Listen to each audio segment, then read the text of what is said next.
महोदय, मलाई बोल्नको लागि समय उपलब्ध गराउनु भएकोमा धन्यवाद प्रकट गर्दछु। यस राष्ट्रिय सभाको गरिमामय सदस्य पदमा स्वस्थ र प्रतिस्पर्धात्मक निर्वाचन विधि मार्फत निर्वाचित हुन पाउँदा मैले आफूलाई भाग्यशाली ठानेको छु। सर्वप्रथम यस सभाको सदस्य पदमा निर्वाचित गराउन महत्त्वपूर्ण भूमिका निर्वाह गर्नुहुने नेपाली काङ्ग्रेस, नेकपा माओवादी केन्द्र, नेकपा एमाले, जसपा लगायतका पार्टीसँग सम्बद्ध आदरणीय नेता, कार्यकर्ता र मतदान गर्नुहुने बागमती प्रदेश सभाका मान्य सांसदज्यूहरू, नगरपालिका र गाउँपालिका मेयर, उपमेयर र अध्यक्ष उपाध्यक्षज्यूहरूप्रति सम्मान प्रकट गर्दछु। यस सभाको गरिमामय पदमा निर्वाचित भएकोमा सम्माननीय अध्यक्ष महोदय र सबै दलका मान्य सदस्यज्यूहरूले मलाई बधाई दिनुभएको छ। यहाँहरू सबैप्रति आभारी छु। लुम्बिनी प्रदेशको प्रतिनिधित्व गर्दै मान्य दीर्घनारायण पाण्डे हामीसँग जोड्नु भएको छ। उहाँलाई मेरो तर्फबाट हार्दिक बधाई छ।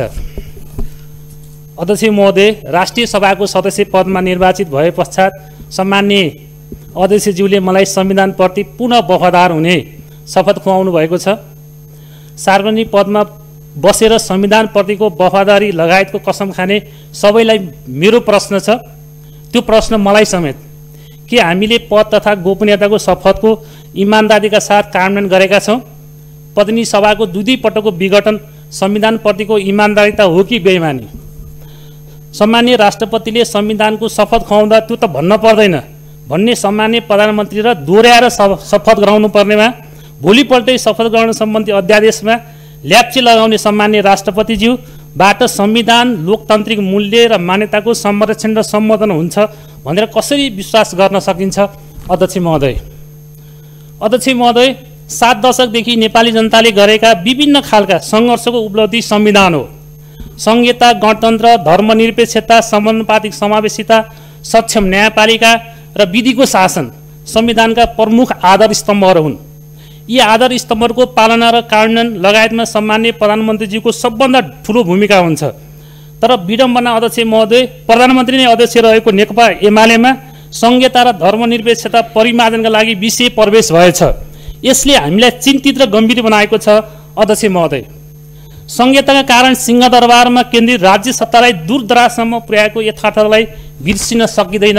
अध्यक्ष महोदय, संहिता कमजोर हुनु भनेको महिला, आदिवासी, जनजाति, दलित, थारू, मुस्लिम, मधेसी, खसारे लगायतहरूको अधिकार कमजोर हुनु हो। समावेशी लोकतन्त्रलाई निमित्यान्न पार्नु हो। अध्यक्ष महोदय, प्रतिनिधि सभा र राष्ट्रिय सभाले सर्वसम्मत रूपले कालापानी, लिपुलेक र लिम्पियाधुरा समेटिएको नेपालको नयाँ नक्सा स्वीकृत गर्यो, जुन अहिले चुच्चे नक्साको रूपले पनि चर्चित छ।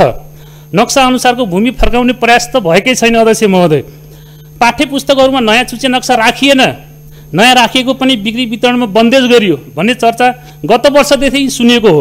अध्यक्ष महोदय, मलाई संविधानप्रति शपथ खुवाउँदा अध्यक्ष महोदयले सांसद पदको लोगो लगाइदिनु भएको अतिरिक्त संविधानको पुस्तिका, प्रतिनिधि सभा र राष्ट्रिय सभाको नियमावली, डायरी सहितको झोला पनि दिनुभएको थियो।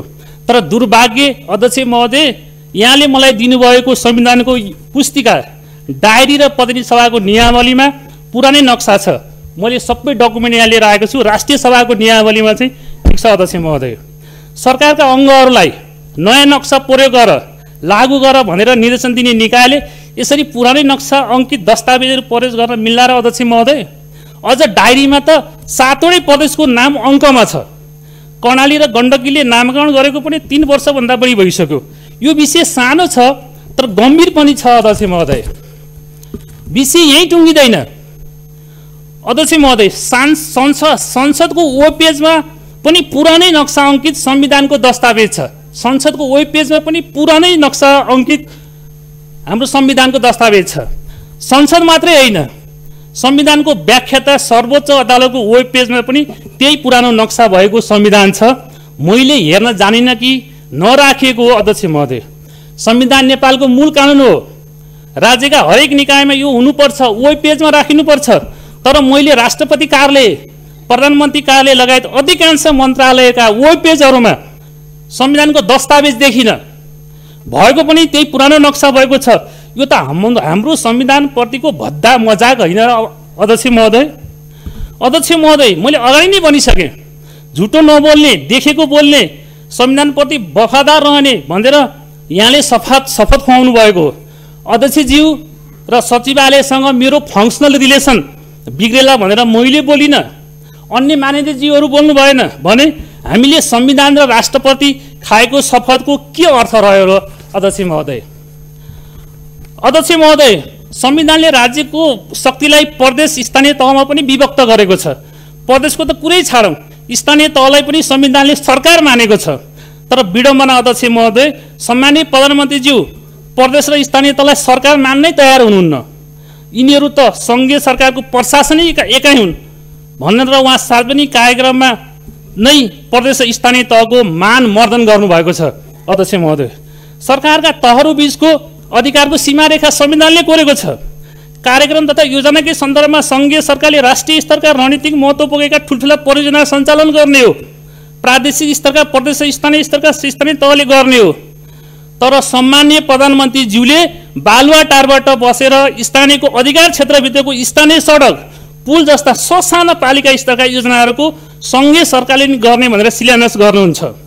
यो हाम्रो संविधानले सङ्घलाई नीति निर्माण, अनुगमन, अन्तर्तह समन्वय, प्रदेशलाई विकास र स्थानीय तहलाई सेवा प्रवाहको भूमिकाको रूपमा राखेको छ।